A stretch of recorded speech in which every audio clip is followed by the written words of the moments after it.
Vou pedir para você já abrir no livro de Gálatas, na carta de Paulo aos Gálatas, no capítulo 4. Me foi dado um tema, quando o pastor ora, e Deus fala com ele o tema, e ele nos separou para tema. E quando eu tenho um tema, eu divido a minha palavra, a palavra que eu, quando eu vou preparar, eu divido em duas partes. Eu divido em a parte racional, a parte que eu preciso estudar para dominar aquele texto. Então, independente, no caso aqui não é o texto, o tema é referente ao Natal, mas eu preciso dominar aquilo e aqui depois preparar a parte que Deus quer falar, porque aí nem sempre a gente usa tudo aquilo que a gente estuda, mas é importante que para a gente poder falar sobre um texto bíblico ou um tema, a gente estude aquilo, com tudo que a Bíblia nos diz.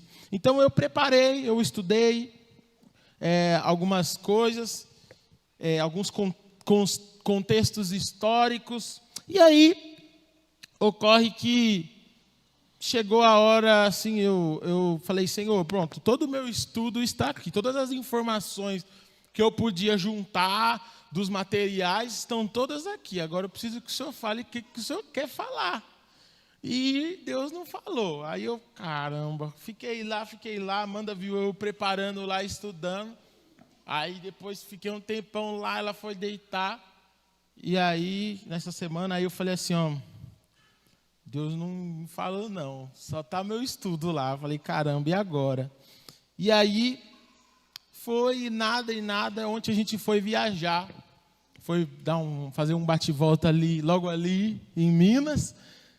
E eu pensando no caminho, indo, dirigindo, pensando, Senhor, o Senhor precisa falar para mim o que o Senhor quer, porque amanhã já está chegando. Amanhã vão me chamar lá. Na hora da palavra vão falar, eu vou chamar o Mateus e ele vai compartilhar a palavra. E eu, o que eu vou compartilhar? O que eu estudei? Eu preciso compartilhar o que o Senhor quer falar com a igreja. E na ida, nada. Aí na volta, a gente estava voltando, já estava à noite, e a gente ouvindo alguns louvores no carro, cantando. E aí, até que enfim, nos 45 do segundo tempo, Deus falou uma coisa no meu coração. E eu falando, Senhor, meu Deus, tem misericórdia, o que o Senhor quer falar com a igreja? Aí o Senhor falou assim no meu coração, eu quero salvar. Eu falei assim, salvar? Mas, quem que vai estar na igreja amanhã? Será que vai ter visita amanhã? Aí, não compete a mim, né? Deus não me falou isso aí. Ele falou, amanhã eu quero salvar. E eu quero que você olhe para o seu irmão e fale assim, Deus quer salvar. E quem está aqui, somos eu e você. Então Deus quer salvar você. E o que é salvar? O que é salvar? Quando a gente precisa ser salvo de algo, é porque a gente está numa situação em que o perigo é grande e, possivelmente, na maioria dos casos, a morte é iminente. Não é? Nós estamos em uma situação de perigo. Por isso, precisamos de salvação. E o que é o Natal? O que é o nascimento de Cristo, se não uma grande mensagem de esperança para a salvação? Nós precisamos ser salvos. Isso não tem a ver com quanto tempo nós temos de igreja. Costumo sempre falar isso. Isso não tem a ver com quanto tempo nós já um dia levantamos a mão e falamos, Senhor, eu quero te receber, eu te recebo, amém e tal. E começamos a ser membro da igreja, mas precisamos ser salvos todos os dias. Porque se naquele dia que a gente não for salvo, o Senhor Jesus voltar. Nós não vamos ser salvos quando Jesus voltar e nos levar para a morada que Ele tem preparado. Nós já temos que ser salvos aqui. Viver todos os dias como alguém que foi salvo. Guarde isso no seu coração. Hoje o Senhor quer salvar. E a gente pensa que salvar é só para aquele que vem, tem visita. Hoje não tem ninguém vindo pela primeira vez na igreja. Então, não tem salvação, não. Tem, porque nós estamos aqui. O Senhor nos salvou ontem, o Senhor nos salva hoje, o Senhor nos salva amanhã. E essa salvação precisa ser duradoura e permanente em nossa vida. Nós não podemos achar que hoje eu estou salvo, amanhã eu já não estou. Ai, caramba, agora eu fiz uma coisa, eu não estou mais salvo. Ai, agora eu estou... Não, não é por aí. Isso não é santificação. A gente erra, às vezes a gente pisa na bola. Mas, Senhor, a Bíblia nos fala que nós temos um advogado para com o Pai. Quem é esse advogado? Jesus. É sobre Ele que nós falamos sempre e é sobre Ele que nós vamos falar. Vamos ler este texto, Gálatas capítulo 4, nós vamos ler do 1 ao 7. Digo, pois, que durante o tempo em que o herdeiro é menor, em nada difere de escravo, posto que ele é senhor de tudo, mas está sob tutores e curadores até o tempo predeterminado pelo Pai. Assim, também nós, quando éramos menores, estávamos servilmente sujeitos aos rudimentos do mundo. Vindo, porém, à plenitude do tempo, Deus enviou seu Filho, nascido de mulher, nascido sob a lei, para resgatar os que estavam sob a lei, a fim de que recebêssemos a adoção de filhos. E porque vós sois filhos, enviou Deus ao nosso coração o Espírito de seu Filho, que clama, Abba, Pai. De sorte que já não és escravo, porém filho, e sendo filho, também herdeiro por Deus. Aleluia. Irmãos, nós costumamos dizer, o mundo tem um ditado, um dito que eles falam, todo mundo é filho de Deus. A gente fala bastante sobre isso aqui, não é? Todo mundo é filho de Deus. Isso é uma verdade bíblica? Isso não é uma verdade bíblica. Todo mundo pode ser filho de Deus. O desejo de Deus era que todos fossem adotados, mas nem todos têm o direito de ser filhos. Quem tem o direito de ser filho segundo a palavra de Deus? Aqueles que receberam Jesus, porque Paulo falou que Jesus veio para os seus. Na verdade, quem são os seus? Os judeus, os seus, que não receberam, o rejeitou. Os judeus rejeitaram a Cristo. Os religiosos rejeitaram a Cristo. Mas aí abriu uma porta, que tudo já era plano de Deus. Abriu-se uma porta. E a palavra de Deus nos diz, todos quanto o receberam, recebem também o direito de serem chamados filhos de Deus. Aqueles que receberam a Cristo, recebem também o direito da adoção, de serem chamados filhos. E aqui, nessa carta aqui aos Gálatas, Paulo escreve porque algo acontecia nessa igreja, nessa cidade. O evangelho foi pregado aos Gálatas, houve conversão, só que depois vieram outros mestres ensinando outras doutrinas e dizendo que para ser salvo eles tinham que cumprir a lei mosaica, que é a lei dos judeus, que para ser salvo eles tinham que se circuncidar, para ser salvo eles tinham que cumprir todas as orações nos horários que a lei mandava, os rituais em que a lei mandava, que para ser salvo era necessário a prática da lei. E eu quero destacar com você que nós, muitas vezes, temos esse mesmo caminho dos Gálatas. A gente se converte, a gente recebe a Cristo e o nosso coração vibra, não é? Então o nosso coração fica vibrando, a gente fala, agora sim eu sou salvo. Mas primeiro a gente se torna cristão, a gente se torna filho de Deus, e aí depois a gente começa a se tornar crente, né? Quando a gente começa a se tornar crente, aí já começa a religião tomar conta, né? Então a gente veja bem, não é que é só Jesus que pode me salvar, também tem a roupa que eu uso, que dependendo da roupa que eu usar, aí não vai dar para rolar o céu, não. Não, porque também dependendo que se você não der o dinheiro que está estipulado, também, olha, eu acho que salvação não dá. Não, mas não é só Jesus também que pode salvar. Tem outras coisas que precisam. Se mulher não usar véu, aí Jesus não vai te salvar não, mulher.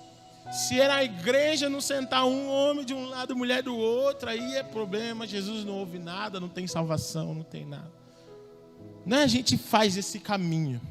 Talvez não com esses exemplos que eu citei. Mas nós começamos a criar situações e precisa ser Jesus mais alguma coisa, aí sim se produz salvação, porque só Jesus não basta. Hoje a moda é a seguinte, a moda é que a igreja tem que ter tratamento psicológico, emocional, cura emocional interior, porque se não tiver, não salva não. Que se a igreja é Jesus, Jesus pode todas as coisas, mais ou menos, tem que ter psicólogo também, senão não. A igreja tem que oferecer isso. A palavra de Deus é suficiente? Mais ou menos, não é só a palavra de Deus, tem que ter uma cura no emocional da pessoa. Senão, a igreja não é boa, a igreja... Irmãos, Jesus nos convida a voltarmos à essência, que é Ele. É Ele. Tudo vem coisas depois de eu ser salvo, vem coisas. Mas vem dele, por Ele, para Ele. Ele é o centro de tudo. Porque se eu recebi a salvação, entendi que eu estava em iminência de morte. Na verdade, a Bíblia nos diz espiritualmente que nós já estávamos mortos em nossos delitos e pecados. Falamos até sobre isso a semana retrasada, lemos esse texto. Estávamos mortos, precisávamos de salvação, Ele nos salvou. Ora, se eu estava morto e Ele me salvou, então agora eu vou fazer de tudo por Ele, porque Ele passa a ser a razão da minha vida. Eu cheguei a ouvir essa semana algo como: Deus não se importa comigo não. Por que Deus não se importa com você? Porque Ele não me deu tal coisa, porque eu orei a Deus e Ele não me respondeu. Eu falei, então se Ele não te respondeu, então Ele não existe mais, a essência dele já mudou. Tudo que a Bíblia diz, que a história mostra que são os feitos de Deus, mudou porque Ele não respondeu a sua oração, porque Ele não deu aquilo que você quis. Então a essência de Deus, a Bíblia está errada, o caráter de Deus é outro, porque Ele não me deu aquilo que eu quis. Que criança mimada eu sou, não é?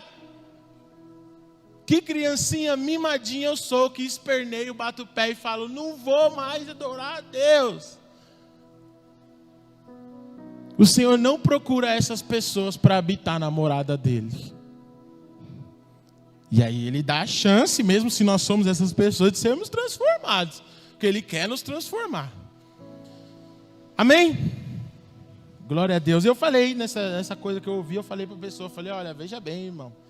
Deus, se Ele não te responder, Ele continua sendo Deus. Se Ele não der o que você quer, Ele continua sendo Deus. Você deveria estar correndo atrás de Deus com todas as suas forças, sabendo que Ele é o que há de mais precioso, e você não pode ter nada mais precioso que Ele. Então largue tudo, corra atrás dEle, porque é só Ele que nele está toda a preciosidade que existe para nós. Se Ele deu ou não deu, amém. Se Ele deu, glória a Deus, foi pura misericórdia, porque nós não merecemos nada. E o centro do Evangelho não é você, é Ele. Eu quero destacar com você, esse texto começa dizendo assim, que quando o herdeiro, ele é menor, ele não tem ainda a idade estabelecida pela lei, para que ele usufrua da herança que ele recebeu, ele precisa de um tutor, não é?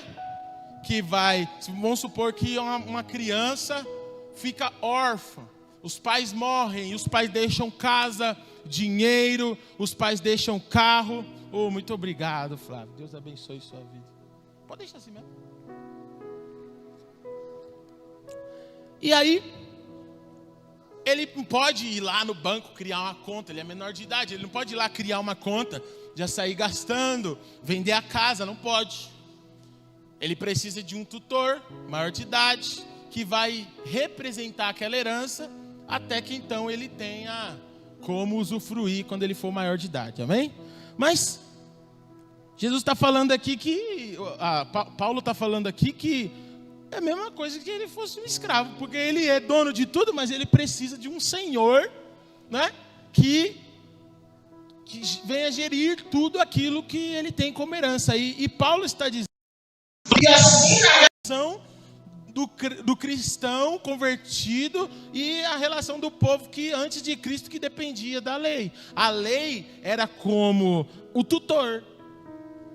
Então, o povo de Israel, por exemplo, eles já tinham a herança, eles eram herdeiros, mas tinha a lei, que era um tutor. Enquanto eles eram menores, precisava da lei, para que a lei fosse essa forma com que eles pudessem ser santos.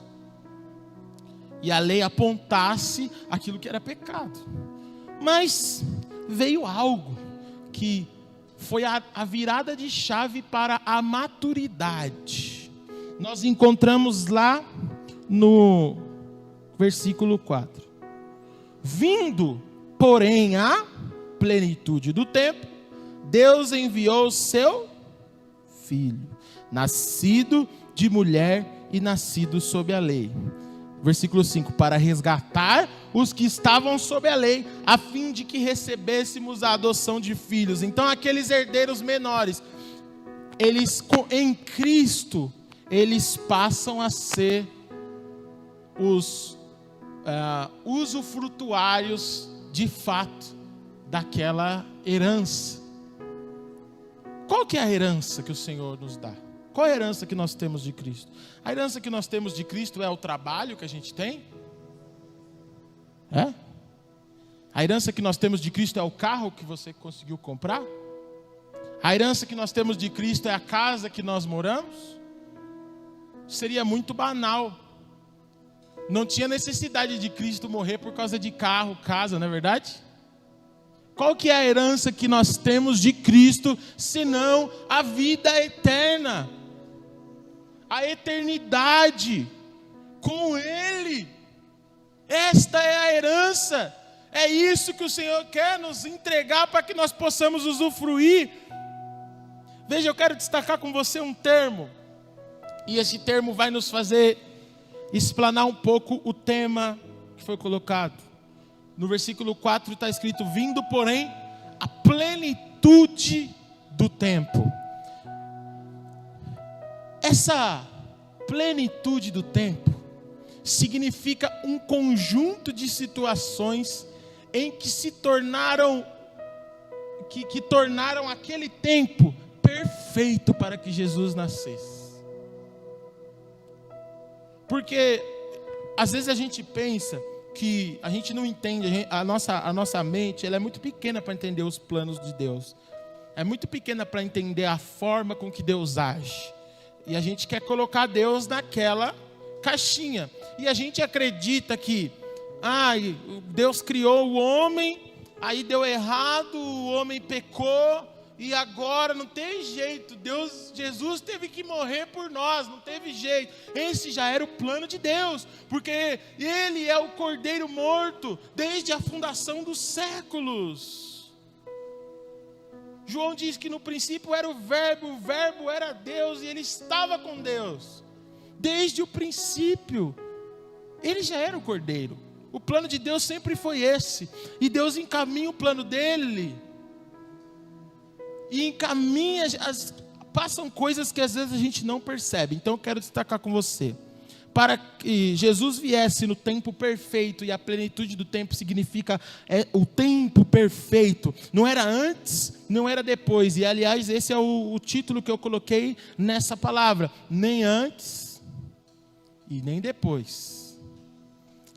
Veja, alguns fatores combinaram para que aquele fosse o tempo perfeito, para que aquele momento em que Jesus nasce, para aquela época, fosse aquela época perfeita. E eu quero destacar com você algumas Bíblias, um pouco das Bíblias mais antigas, talvez a sua não tenha. Quando você termina o livro de Malaquias, tem 4 páginas em branco. As Bíblias mais antigas tinham isso. O que significa essas 4 páginas em branco? O que nós chamamos de período interbíblico. São 400 anos que foram desde o final do ministério dos profetas até João Batista, que já começou, veio um pouquinho antes de Jesus, um pouquinho mais novo que Jesus, e ele prepara o caminho. Nesse tempo não houve profeta no povo de Deus. Nesse tempo é também conhecido como o silêncio de Deus. Mas isso não significa que Deus não estava agindo. Então, alguns fatores que aconteceram nesse período culminaram para que o nascimento de Cristo viesse no tempo perfeito. Eu quero destacar com você. Um deles, nós vemos que houve um domínio naquilo que se conhecia como mundo, mas que era aquela região do Oriente Médio, um pedaço ali da Ásia, um pedaço da África e um pedaço da Europa. Aquilo era o mundo. Aquele meinho ali era o mundo. E aquele mundo, não tinha país como nós temos hoje. Tinham cidades que se formavam, e essas cidades tinham o seu rei, tinham a sua segurança e tudo mais. E vem um cara grego chamado Alexandre Magno, também conhecido como Alexandre o Grande. E ele começa a dominar aquelas cidades. E ele aprende, através da filosofia grega, que a melhor forma de subjugar era impondo a língua e a cultura. E ele impõe a todas as cidades que ele domina, ele impõe a fala grega. Então o idioma passa a ser o idioma grego para todas as cidades. E ele impõe a cultura. A Grécia tinha um avanço muito grande na filosofia e na cultura. Da Grécia veio o teatro e tudo mais. Então isso proporcionou uma educação para pelo menos algumas cidades. E isso proporcionou a unificação do idioma. Uma cultura e um idioma. Então, isso aconteceu nesse período interbíblico. Por conta desse domínio e alguns outros domínios, algumas outras coisas que foram acontecendo, isso facilitou um segundo fator, que foi a diáspora. Alguns judeus, eles começaram a mudar de cidade. Nisso que eles mudavam de cidade, eles tinham o hábito de fazer prosélito, que era converter pessoas ao judaísmo. O que isso interfere? As cidades, na grande maioria, praticamente todas as cidades, eram politeístas. Eles tinham um panteão de deuses. Eles tinham Deus do sol, Deus disso, Deus daquilo, papapá. E aí os judeus morando em outros lugares, eles começam a levar a ideia do monoteísmo. Ou seja, muitos já ouviam, era comum para eles a ideia de que há apenas um só Deus.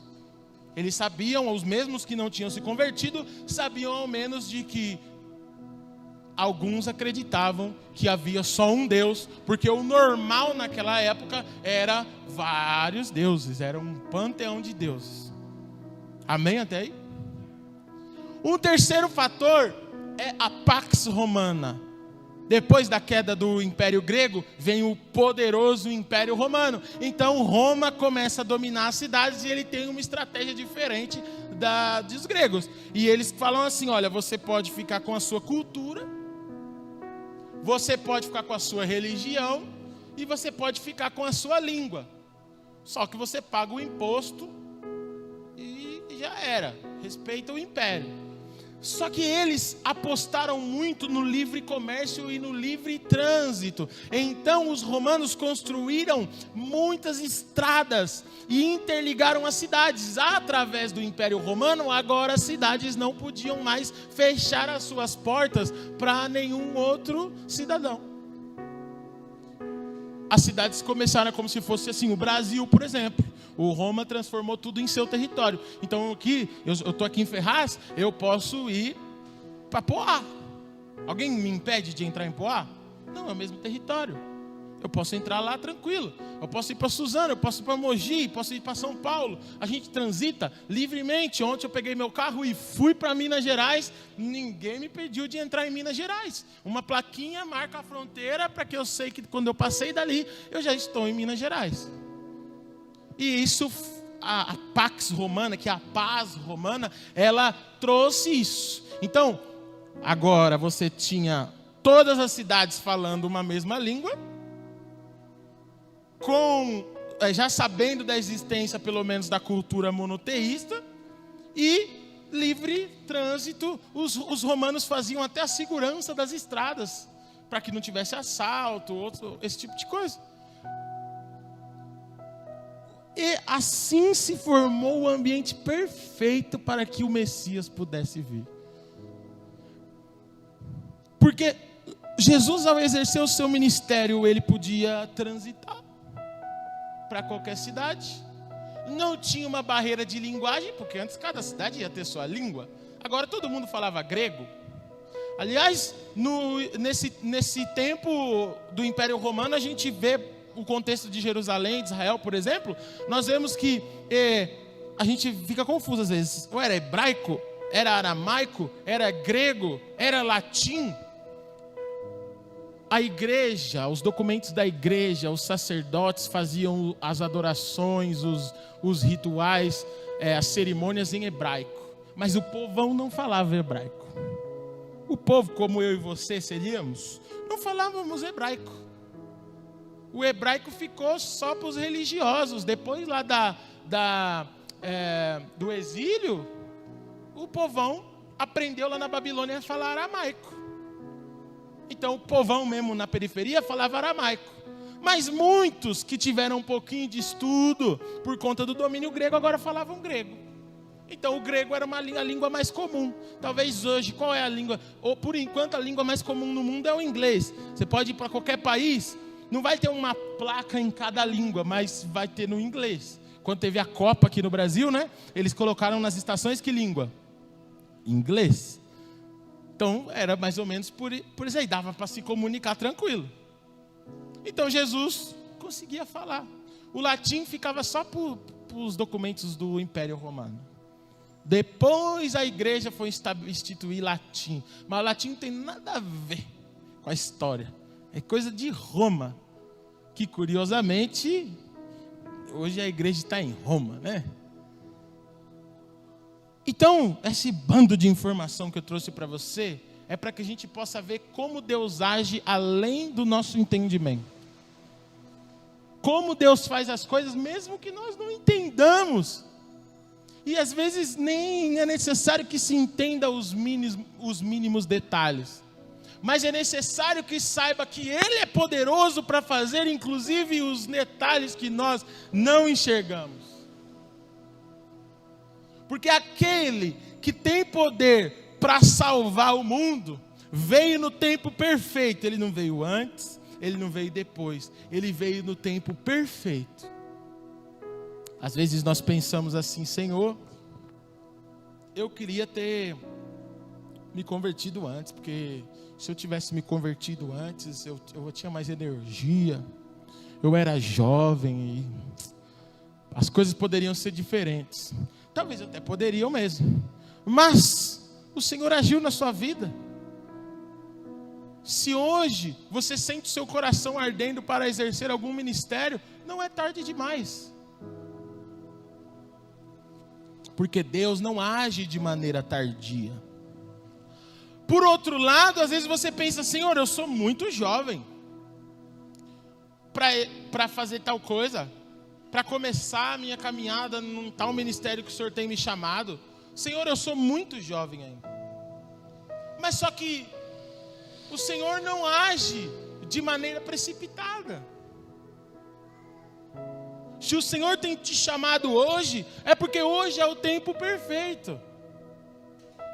Outros vão até pensar, Senhor, mas eu por ser jovem, eu tenho que viver mais coisa antes de entregar a minha vida para Jesus.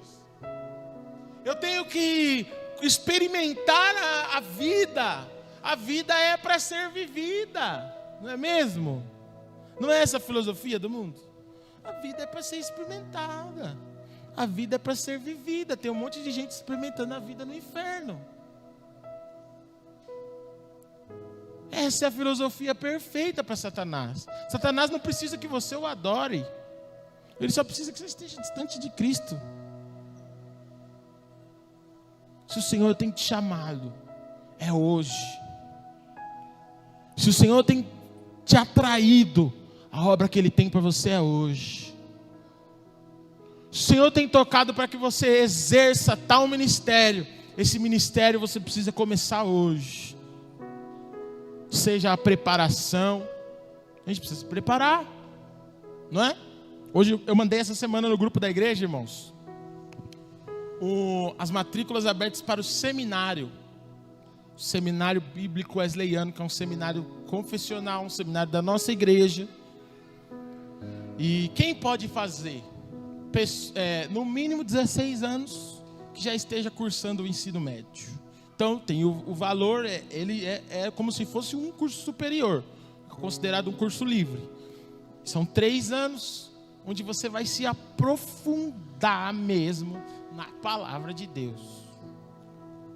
É exigido, por exemplo, para pastor, é exigido para não é para todas as lideranças, mas lideranças ministeriais é exigido. Por quê? Porque nós precisamos nos aprofundar na palavra de Deus para poder ensinar, não é? Se o Senhor tem te chamado hoje, é hoje que Ele quer agir.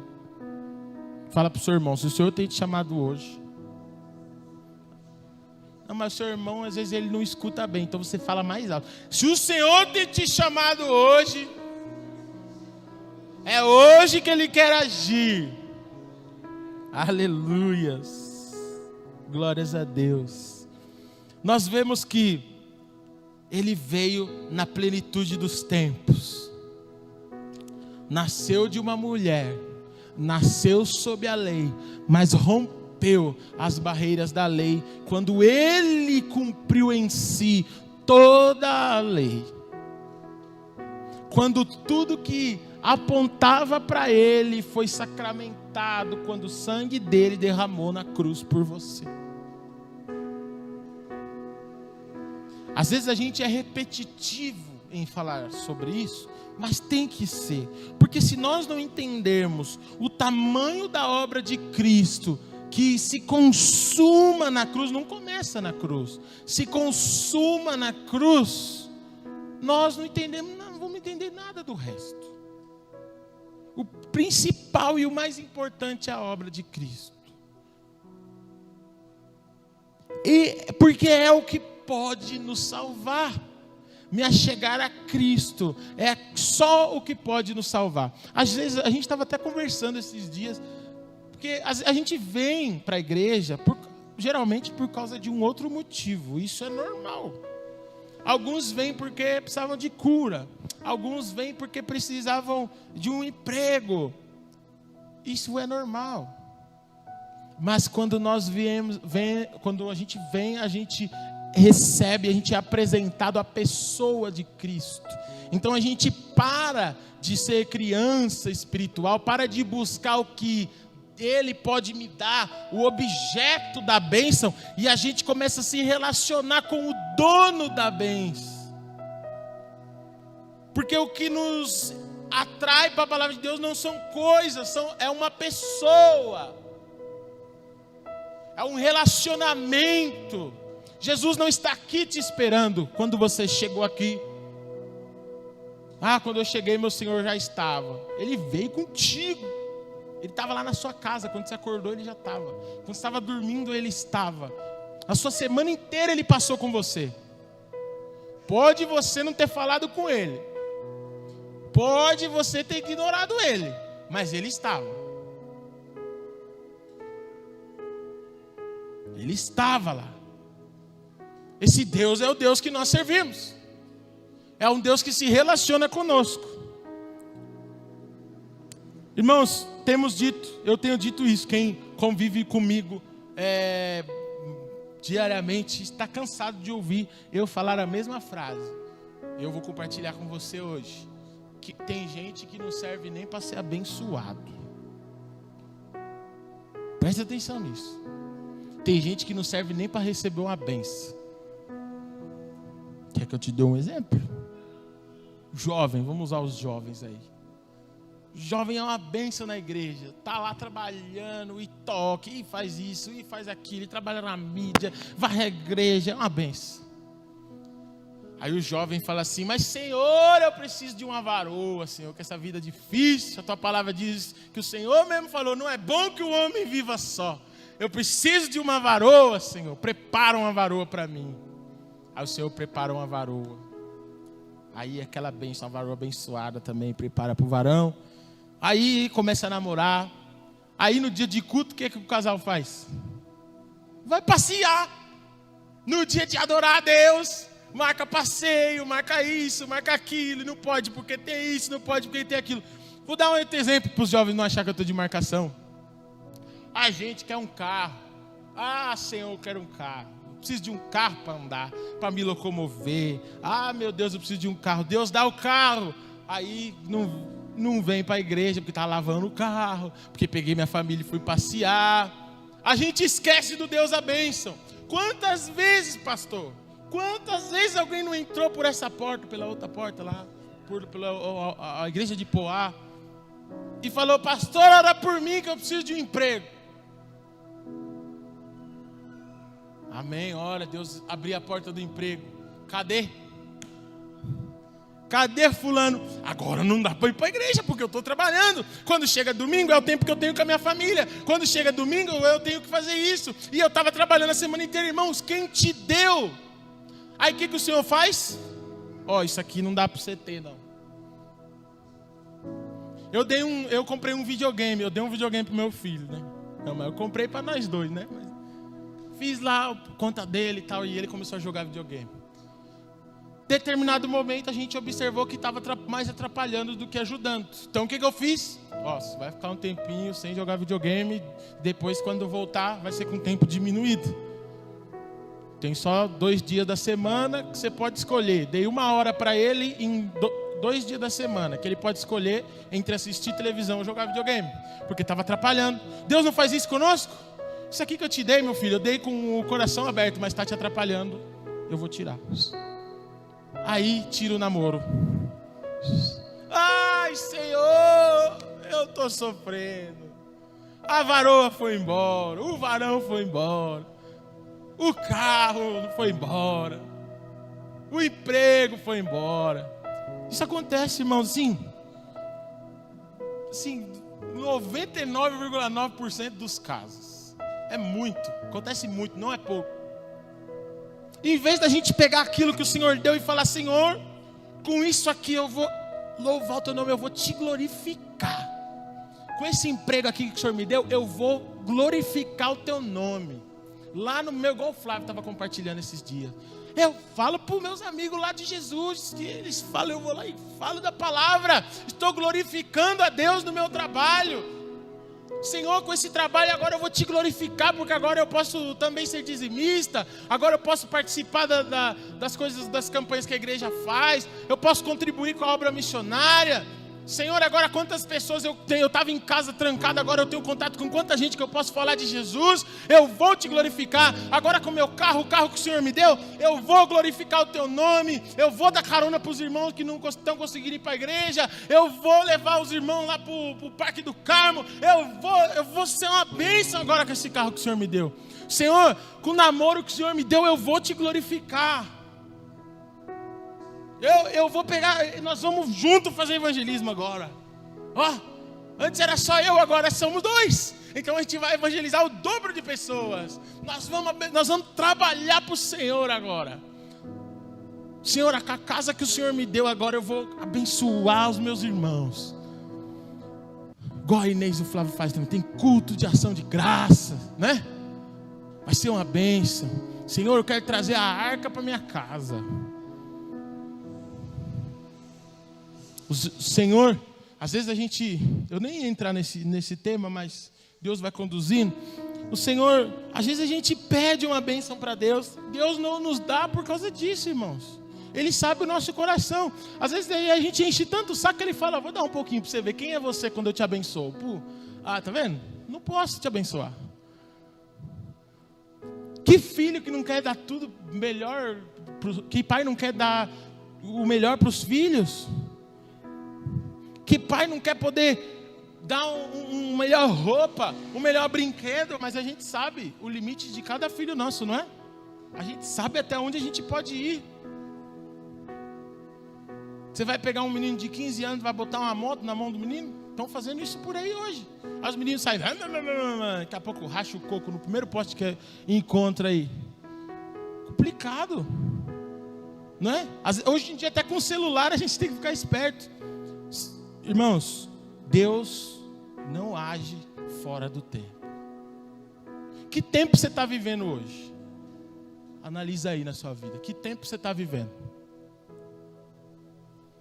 Analisou? É o tempo que Deus tem para você. Às vezes alguns aqui falam, não, eu estou vivendo um tempo da bênção. Deus está me abençoando. Aproveita.